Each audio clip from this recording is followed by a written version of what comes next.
Hello everyone and welcome to today's live session, the second in the series of our project management series. We have 4 in the series. We've already completed 1 on project planning. If for any reason you missed that and you'd like to go back, you can actually access it through our Moodle platform via our YouTube channel. So today's session is going to be on project tools and techniques. So I welcome everyone that's joined us today or anyone that's watching the video via recording. And if there's any further questions, if you have any questions throughout, I will answer them in my first natural pause in the presentation. And hopefully you'll be able to stay behind at the end for Q&As. And, you know, if you do wait up, someone might ask a question that you're thinking and you might get the answer to it. So that would be good. Okay, so a successful project basically depends on a solid project manager who can deliver the desired objectives within the agreed time scales and budgets. And there are numerous approaches available and an increasing array of technological and practical tools and techniques to assist you with that.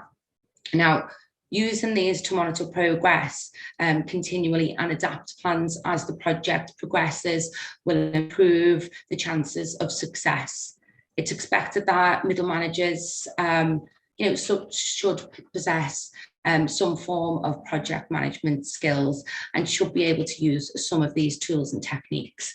So as discussed in the first session, project management refers to a process which ends with the delivery of a product or the completely defined result. So it has a defined start and a finish, okay? So what we're going to do today is we're going to focus on probably the most common tools and techniques.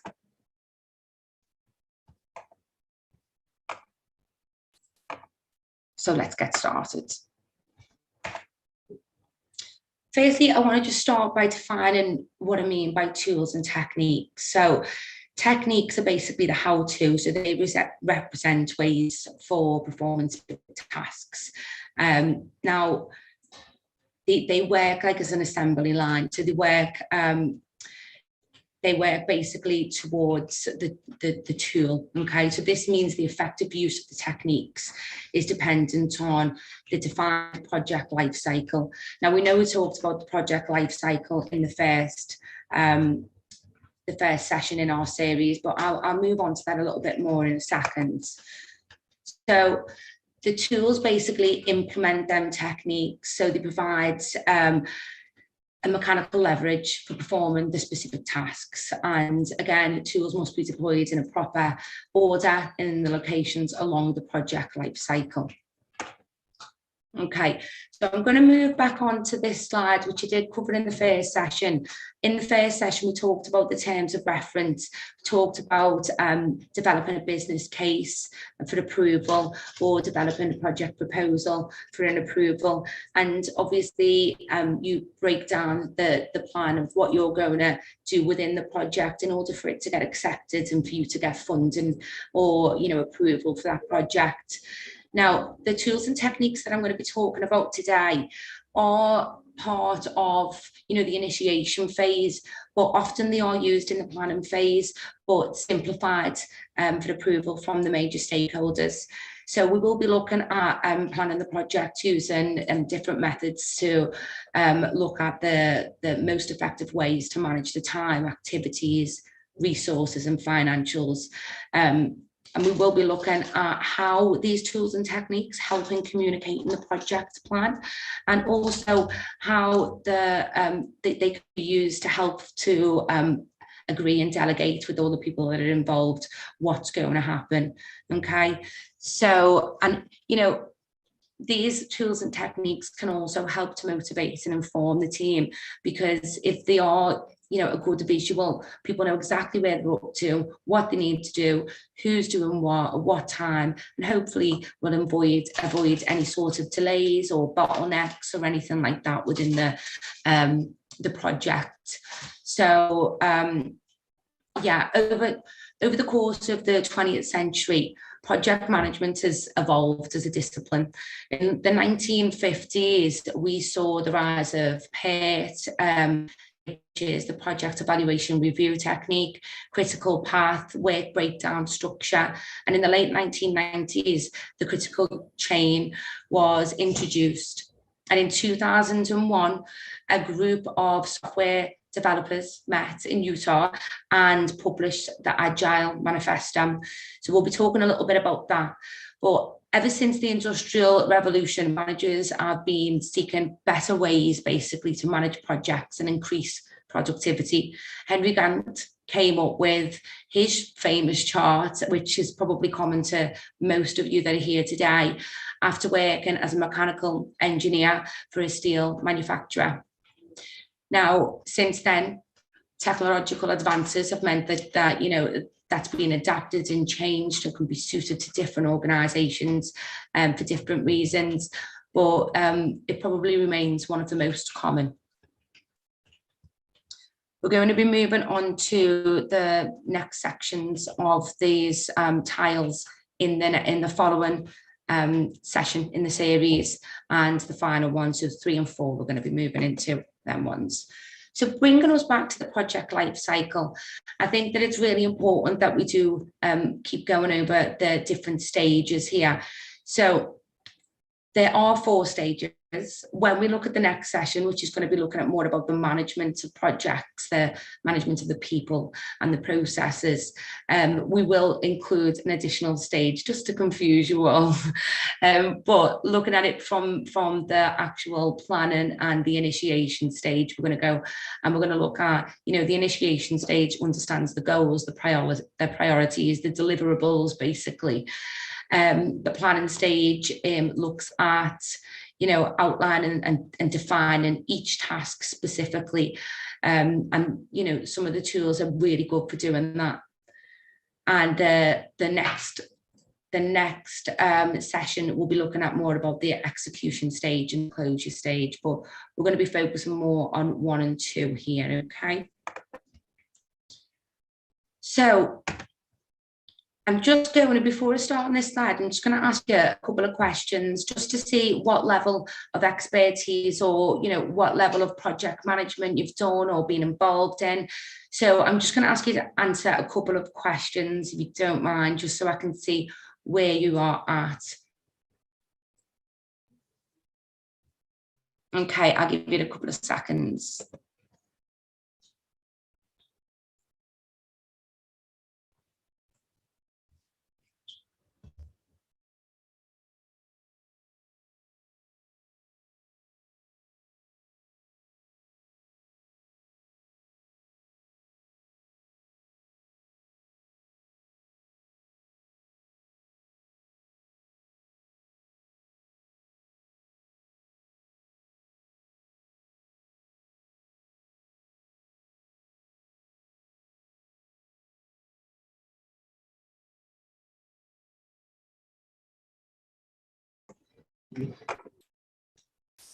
Okay, brilliant. So we have, so who's been involved in project planning numerous times, assisted with planning, and it looks like most of us have been involved in, or, you know, have been involved in designing a Gantt chart. Okay, so let's think about why these tools and techniques need to be designed. Now, we talked in the first session about the deliverables, you know, the goals, the objectives, and in project management, it's important to look at these questions. So you're looking at why the objective or the task needs to be completed. What specifically is that task, and, you know, who's it for? Whereabout does that task sit within the plan? When does it need to be done, and, you know, how's that going to be done to the most effective and efficient, well, with the most of, you know, the most effective way, really. So always look, when you're developing a plan or you're thinking about how the deliverables are going to be put together, how them tasks are going to be achieved, you're looking at the 5 W's and the H, the why, what, where, when, who, and how. Okay. always bringing that back to the deliverables and what needs to be achieved. Okay, so what we're going to do now is we're going to talk about the most popular, probably the one you've heard about the most, okay? So the work breakdown structure, it is used in the planning phase, and usually in the project proposal, there'll be a basic stance on what a work breakdown structure is. The main aim is to estimate the cost and schedule, really, of the work breakdown structure. And it's, you know, looks like a flow chart or some form of a functional map. And I'll show you an example of a visual of that in a second to help you. But everything basically happens after the work breakdown structure. An example would be, you know, the cost schedule, the budget, the risk assessments, you know, it really does break down as to who's doing what, when, and how long that's going to take. So it is deliverable focused, as with the other tools as well. And unlike the Gantt chart or the critical path, the work breakdown structure breaks down the project into components. I like to call them, I like to break them down as to like a work schedule. So an example of that would be if I was building a house, you know, you need to think about the schedule in terms of, you know, the planning of the drawings, then maybe the groundwork, then maybe, you know, the constructions broken down into different work packages, and then you can break it down further to exactly what needs to be done with that. So it's divided into smaller, manageable. Now, for more complex projects, it can be broken down, and you can be like, one work package could be number 1, and it could be 1.1, 1.2, 1.3, you know, and it could even go down and break it down further to 1.11, 1.12, and it can go down further again. So if you don't define though the scope packages, you know, the scope, you will often get scope creep. And with a work breakdown structure, it's important to always, you know, look for when I'm scope, I mean the overall problem, the overall goal of what you're going to achieve. So you're always trying to bring it back to that. So it's about segmenting the different work packages and being able to estimate costs based on that. Okay, so the Gantt chart, you know, each work package is demonstrated by a bar that shows, you know, start date, duration, and an end date of the activity. It's simple because you can use things like Microsoft projects, MS Excel, or even manually on a PowerPoint for more simple projects. But you can link the Gantt chart to the work breakdown structure. It's important, I think, if you're using them side by side, to do the work breakdown structure first and then link it to the Gantt chart. A couple of things that with the Gantt chart is you can have different methods. So an example would be the fast tracking method, and that's about performing more activities in parallel. So you're basically trying to get the job done as quickly as possible. So can this job be done at the same time as this job? And it's represented by bar charts. So you can see if there's any overlap, or if one job needs to be finished before another one starts, then, you know, you can visually see that. There's also a process called project crashing. And in simple terms, it's about shortening the duration of activities by adding more resources. So let me give you an example of that. If 2 workers can finish work in 30 days, you know, based on a specific project like building a wall or something, for example. So 2 workers can finish in 30 days. Then how long would it take the workers to finish if there was 4 workers? So, you know, if there was 4 people doing it, and 2 would do it in 30 days, then 4 would do it in 15 days. So you can add more resources, and you can see where you might be able to do that to finish in a more efficient time. Obviously, that's going to cost more money. But, you know, you can have a little look and see where you've got wiggle room with the resources there. So yeah, that's the Gantt. I'm going to go a little bit more further into the Gantt in a second, so don't worry about that. The critical path, so it's about describing a sequence of the tasks that can be done in the shortest possible time. Okay, so the critical path allows you to find the shortest way to carry out the project. So you start by looking at all of the tasks necessary to complete your project. Then you'll estimate the delays in the realization of each step. So understanding the task dependency, the milestones and the final deliverables of the project.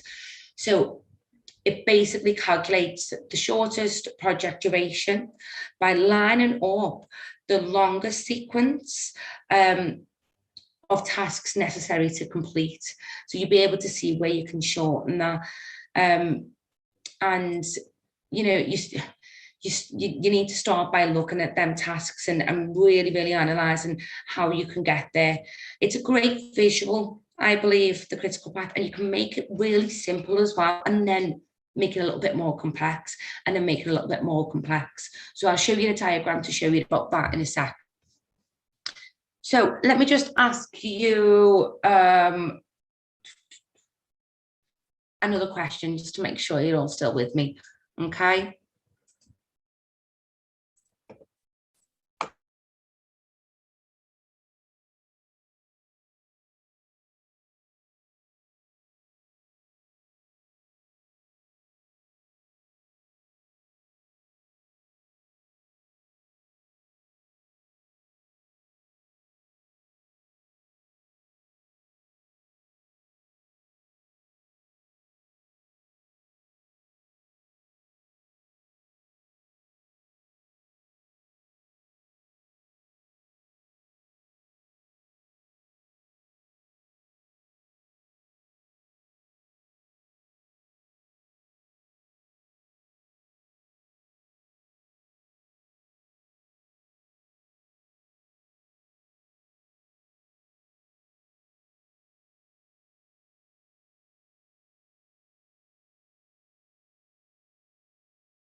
Okay, so just to be clear, make sure you're all still with me. So the H in the 5 W's and a H means how. So you're really thinking about how it is you're going to complete the task.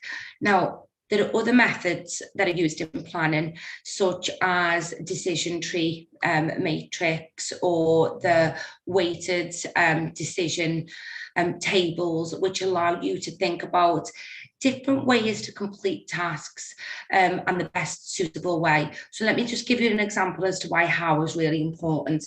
I worked in a company at one time, and they had the option of buying a stand for showing off their product being produced and made in England was going to cost £3,000. So that might have cost them, say, £3,000. But if they were to get that same display stand from China, it was going to cost them £800. The how, as to how they were going to purchase that, they needed to consider, okay, do we fly over to China so we can actually see the product? How much is that going to cost us to do that? And would it still come out cheaper than actually getting it over here, considering delivery costs and things like that? So the how is really important when you're looking at the why, what, where, when, and how, because, you know, you've got to think about, okay, well, this is what we're going to do, and this is how we're going to do it, and this is the best way to do it for our project. So yeah, the H in the 5 W's and a H is how. And as anyone being involved in the work breakdown structure, I can see that a couple of you have, and you know, the people that haven't want to show you the diagram, you probably have been involved, but you might not have seen the process to see how you've been involved in that. Okay, so let's move on. So we're going to first talk about the comparisons, and, you know, have a little look more in detail about the work breakdown structure.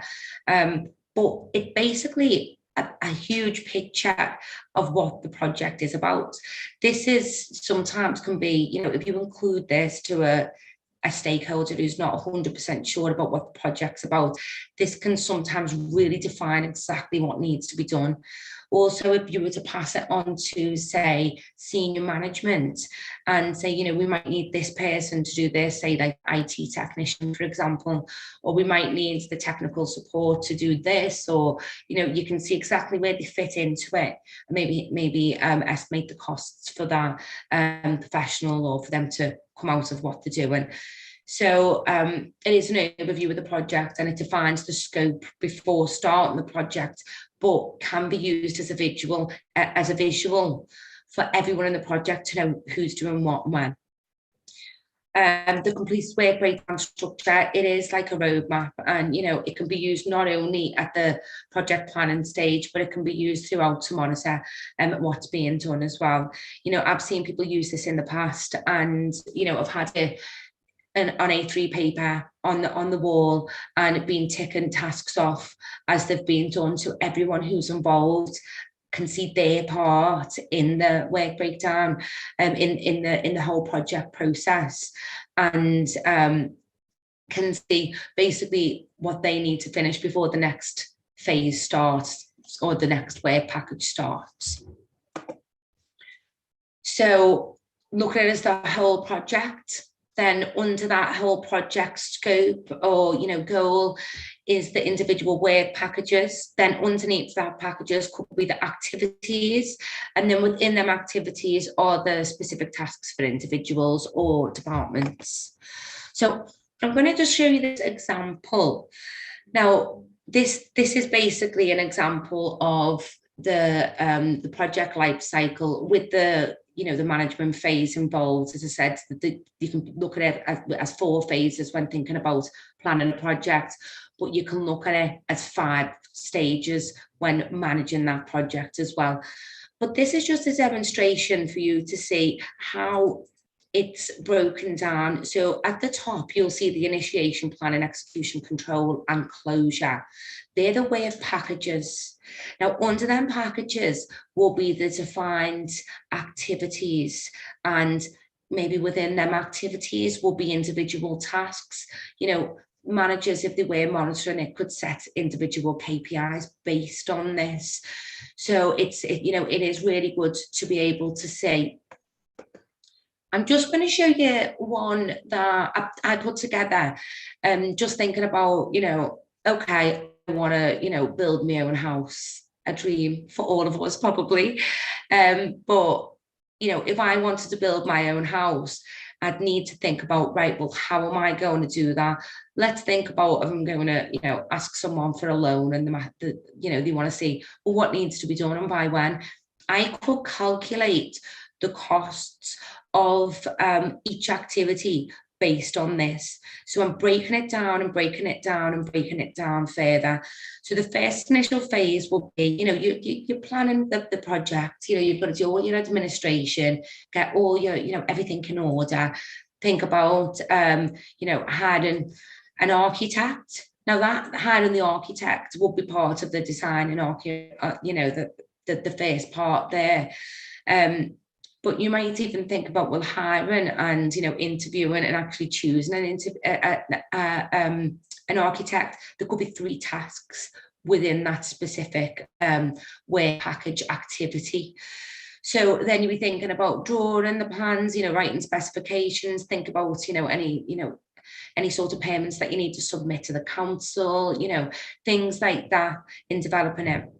So you're always thinking about your deliverables here, and, you know, you might want to include costs. If you really want to do a detailed one, you might want to include costs in there that will allow you to, you know, make your budget, you know, even if that, you know, them costs are variable or they're fixed, you know, it could give you a bit of an estimated budget for how much, you know, your family home that you're going to be building is going to cost. Then you could look at, you know, the substructure, the envelope, you know, including, you know, the windows, the exterior walls, you know, the exterior doors. Then you think about the finishes and the activities within that. Now, you know, the the paint could even include, you know, hiring the painter, you know, choosing the paint. You're looking at the flooring, you might be looking at the cost analysis for which flooring you're going to choose, and then looking onto utilities and your systems, and, you know, touching on the final points, like, you know, getting internet connection, and, you know, the plumbing and gas and water, etc., etc. So, you know, if you are thinking about putting a work breakdown structure together, think in simple terms and just think of something maybe that you know about first.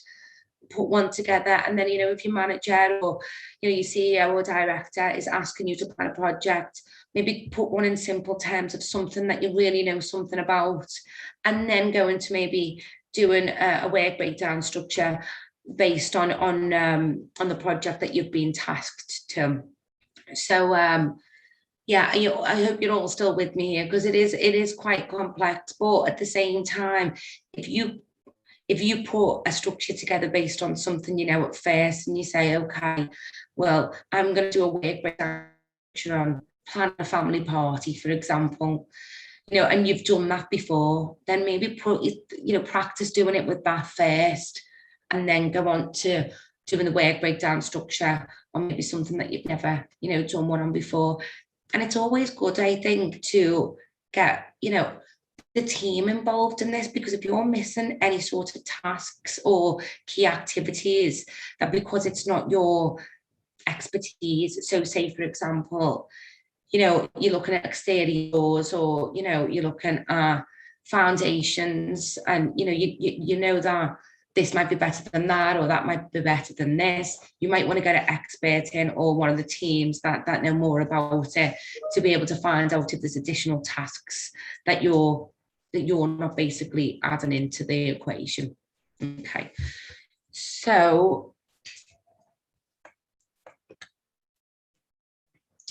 this is an image of a Gantt chart, and for anyone who's, you know, completed a Gantt chart before, it is a great visual. It takes time to put together, and it can be, you know, amended and adjusted throughout. So often it takes somebody to continuously review a Gantt chart to be able to keep it up to date. You know, I believe that, you know, if you're creating a work breakdown structure, a Gantt chart, that it should be sent out to everyone in the team on a regular basis. The reason being is, you know, what's the point in you doing it just for yourself if you're just managing the project? There's no point in you just doing it for yourself. It's important to be able to do it so everyone can see what's being done. And as you can see by this visual, you can see where the tasks overrun. Parallel, so fast tracking, you know, and, you know, often if there's a gap between them, it can cause bottlenecks, and you might need to look at, you know, looking at the lean methods of working, which is basically the lean method allows you to get to your like desired goals by optimizing each effort, so eliminating bottlenecks, so delays or hurdles. So one thing that always comes up is quality assurance, you know, standards, you know, legislations, or, you know, anything that's basically in place, maybe permits that need to be approved by a senior before you can move on to the next stage. They're usually things that will cause bottlenecks, or resources, so the resource management. And resource management is about having, you know, the right tools, or the right tools in place at the right time, you know, for the right people. So there are other things that can cause bottlenecks. So when you're looking at putting this together, this Gantt chart, you want to look at, okay, well, at this point, it's going to have to be quality assured. So maybe I need to add an additional bit of time on for that quality assurance to make it more realistic. So, so people aren't always looking at it thinking, oh, well, we haven't finished in that time, but it's not our fault, because that can demotivate your staff then. But continuously, maybe thinking about, okay, well, the resources, so we need to buy this, these bricks for this wall to get built, but we haven't got anywhere to put them bricks, so we can only get them the day before the house is going to be built. So if there's any delay in that, you need to be able to allocate, allow for that time in the delay. So always thinking about these bottlenecks, always thinking and, considering how you're going to improve the process and make it as lean as possible. And that's what a Gantt chart can be good for if you think realistically when putting it together. So this is one of the most basic critical path examples that you probably have ever seen. And the arrows basically identify the critical path here. This is basically a network diagram of a critical path method. What this simplifies is, okay, this is a family party. So this is what we need to do. We will decide to have the party on day 1. Day 1 and 7, we're going to look at identifying and viewing and picking different venues. And then you look at, well, maybe day 8 to 10, looking at booking the disco. And then, you carry on further. And it is a good visual. It doesn't really allow for resources or anything in there. And we're going to move on to talk about the PERT in a second. But it is quite similar to a PERT, and it also can be made a lot more complex to allow time to be really broken down. Or there's another one that's a lot more complex called event chain management, where the majority of projects don't follow the initial plan and risks are hard to identify. And due to being under pressure from stakeholders, it often says that that you might need to break it down into more simple terms. So event chain management is more of a complex version of critical path, but in my eyes, making it as simple as you can for your stakeholders and the team is the best way to go. I mean, an engineer put this together one time to I think his name was Peter Peel. And he put this diagram together, which is basically a critical path on making breakfast. And what he basically said is, okay, well, we don't need to wait for the eggs to be poached to, put that toast in the toaster. Or if we want to make a cup of tea as well, we could do it at the same time.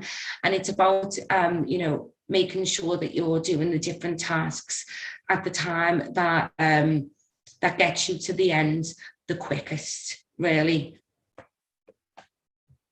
Okay, so let's think about the differences now between the Gantt chart and the critical path. Now, they both really do require a deep analysis of what the project is about.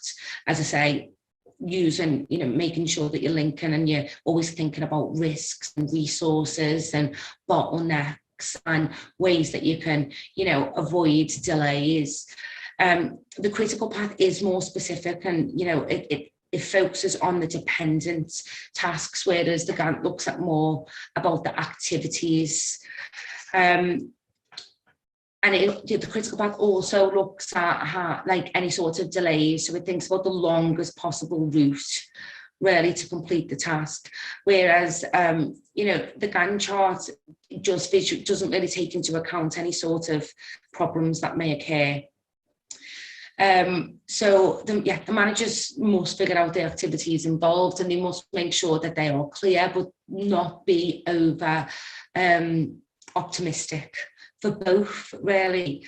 The Gantt chart can be used to pick out the critical path. So you could use the Gantt chart and then, you could use the work breakdown structure to then break it down further into a Gantt chart. And then you could even use a critical path to break that down further for departments or something, for example. But the Gantt chart is more like a snapshot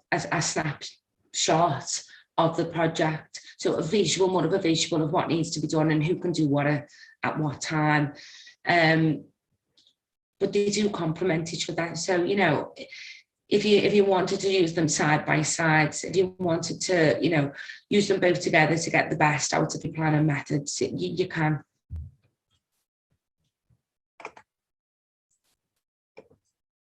Okay.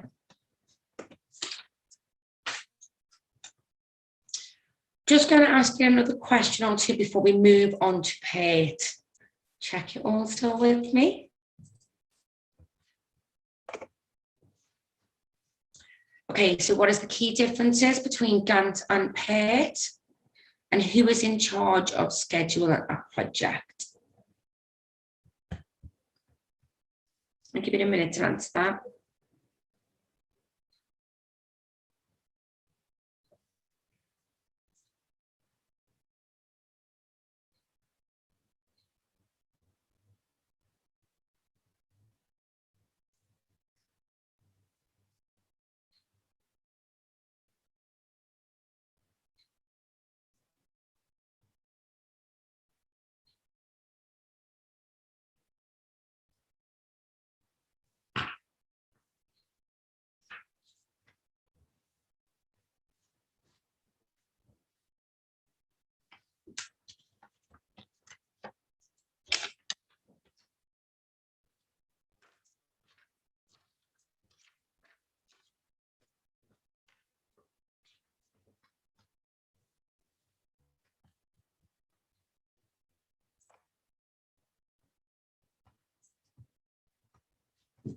Okay, so the second question, everyone is clear on that. You know, the project manager is in charge of scheduling a project. That's point blank. That's what the project manager's for. Project manager manages and monitors the progress, tracks everything on it as well. The key differences between the Gantt and PATE, I'm going to talk to you a little bit now, but more than not, the Gantt chart is usually used on smaller projects than the PATE. Okay, so here's an example of a PATE. Okay, so the acronym stands for Project Evaluation and Review Technique. It's a graphical representation of the data you generate from this methods. Basically, it's laid out as a timeline, and it's a statistical method that can be useful as it analyzes and represents the project task. Okay, so the key aim is to figure out the minimum time, you know, like the critical path, the minimum time to complete the whole task. Okay, so the key differences between this technique and the Gantt is that the Gantt is represented by timeline bar charts. The PATE is more of a flow chart or a network diagram, like the critical path. The Gantt can be used on, you know, more like smaller projects, while the PATE charts are for larger, more complex projects, and the dependent tasks are linked on a Gantt chart sometimes, as with the critical path. The most salient difference of the PATE chart is it's used before starting the project to figure out scheduling, as with the work breakdown structure. The Gantt chart tends to follow into the project, highlighting, you know, scheduling, highlighting the scheduling and how they can overlap to get to the best possible time frame.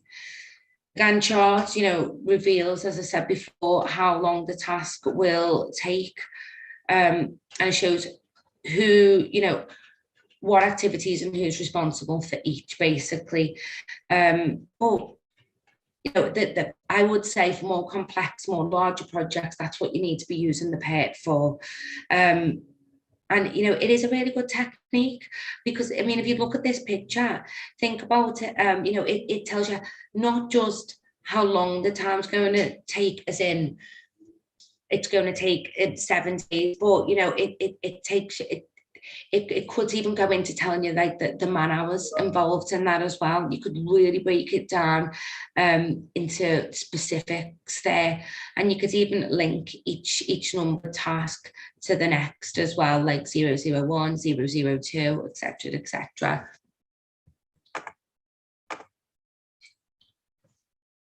So have a little think, you know, consider what the advantages and disadvantages are of each.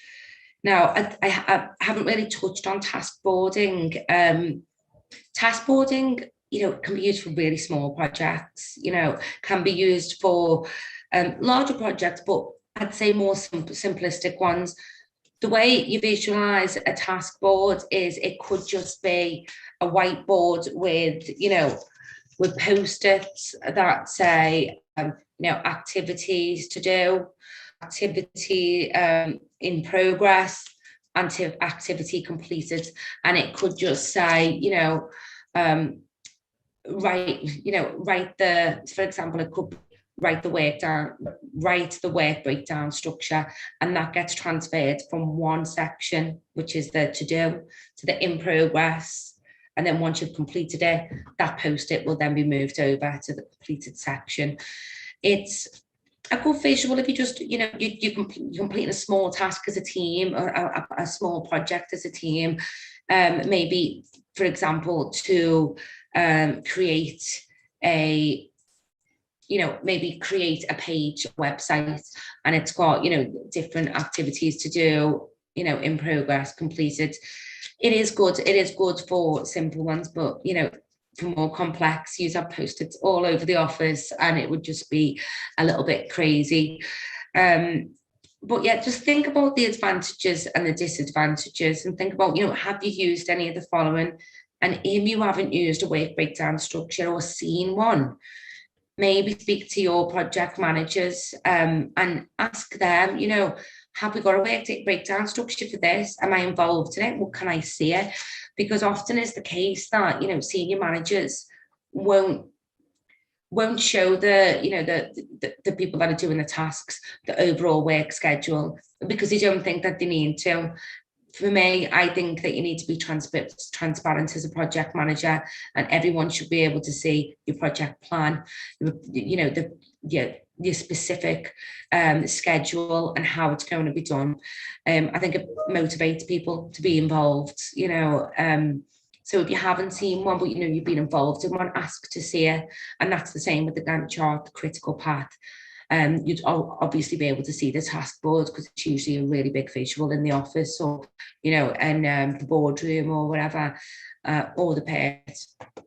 So I'm just going to give you like some of the advantages and disadvantages that I think are important. So the work breakdown lacks definition and time frames, so it will have the specific tasks, but it doesn't necessarily say how long it's going to take to do them tasks. That's why it works well with another tool, such as, you know, the Gantt chart, or, you know, a PERT, or the critical path.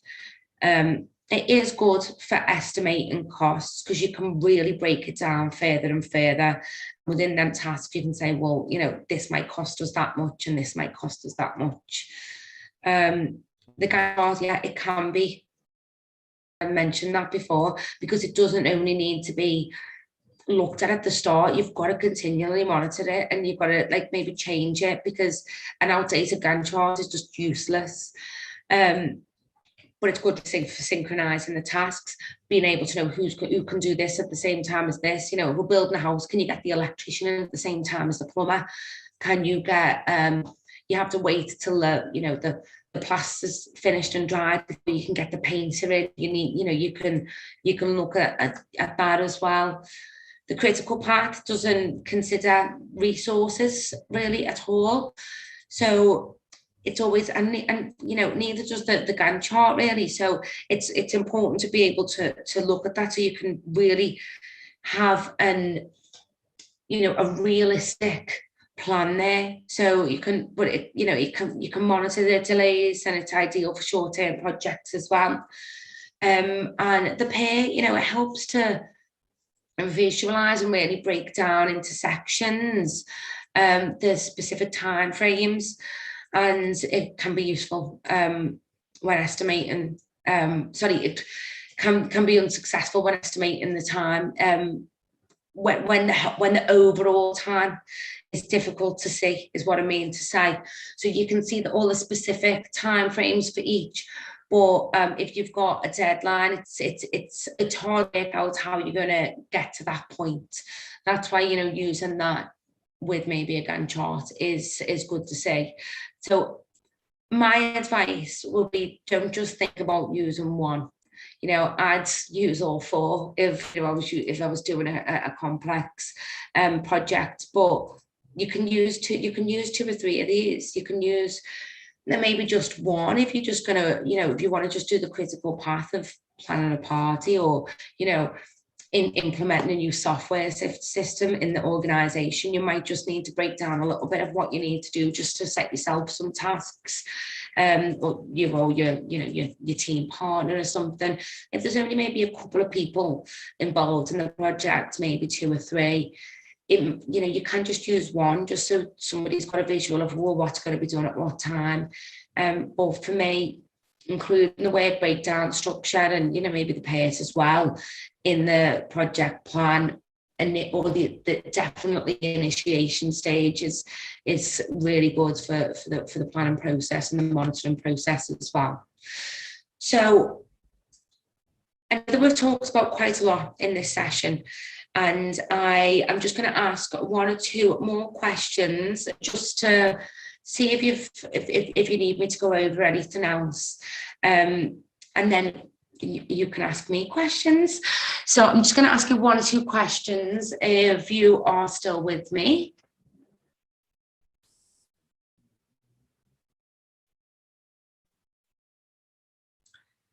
Okay, so the project life cycle, when thinking about project planning and not project management, there are 4 stages, 4 phases to it.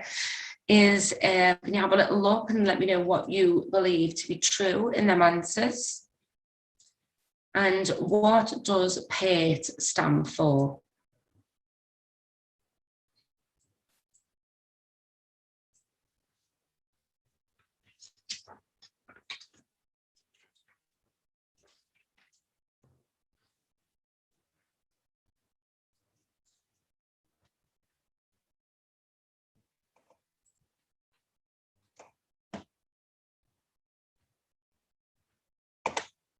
And in project management, a cost benefit analysis, which I know we haven't went over much, but we did in the first session, a cost benefit analysis should be used at what point?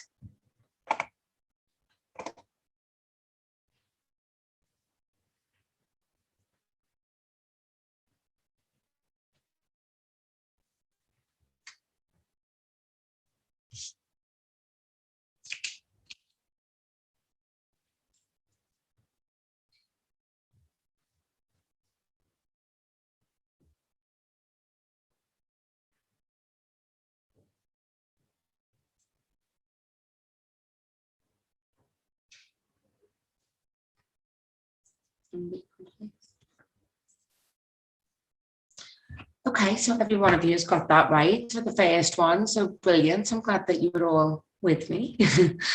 The PATE, everyone's with me on that as well. And with the cost benefit analysis, you know, some people do think it should just be used at the start of the project, but, you know, projects change, they adapt, you know, buying resources and, you know, taking into account the cost of labor and stuff, is always difficult and is always used throughout. So a cost benefit analysis should really be used at the planning stage, but should be used continuously throughout, so including the planning stage, because you might want to analyze whether it's, you know, cost effective in the middle of the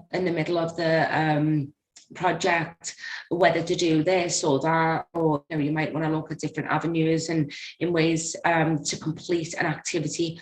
As I said before, you might want to decide to add more resources in, such as 4 people completing a job instead of 2 to get the job done quickly.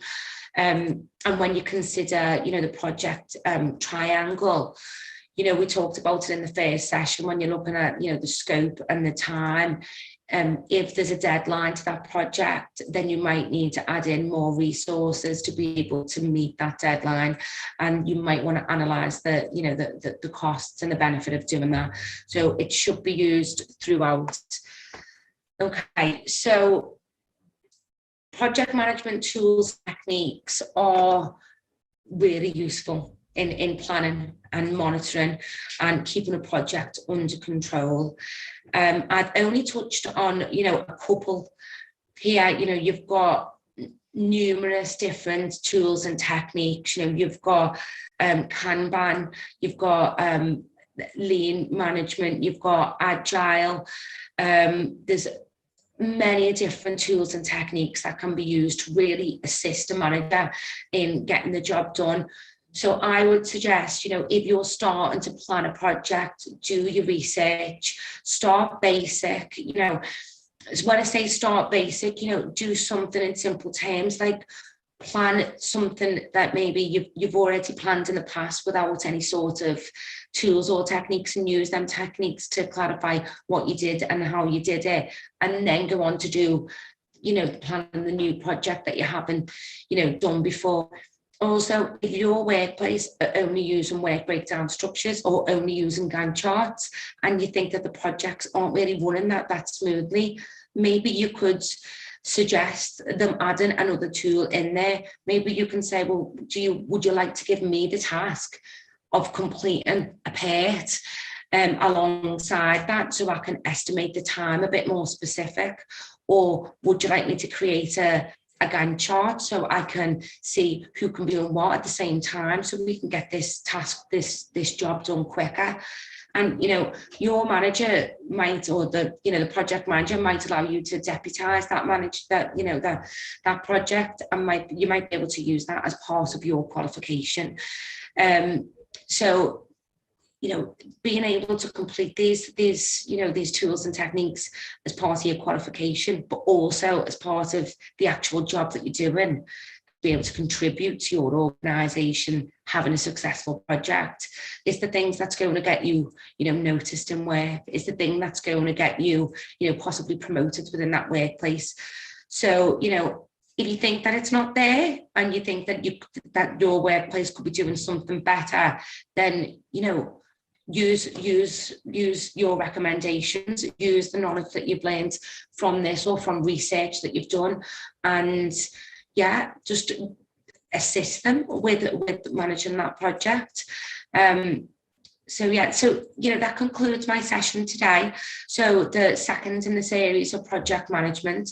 The third in the series of project management will be held in 2 weeks. I think it's on the 3rd, but I will double check that, and you'll be able to see it on Moodle. The third is going to be focusing on people management, change management, and basically making sure that the monitoring of performance throughout a project is being done as efficiently and as effectively as a manager, and how you're leading people.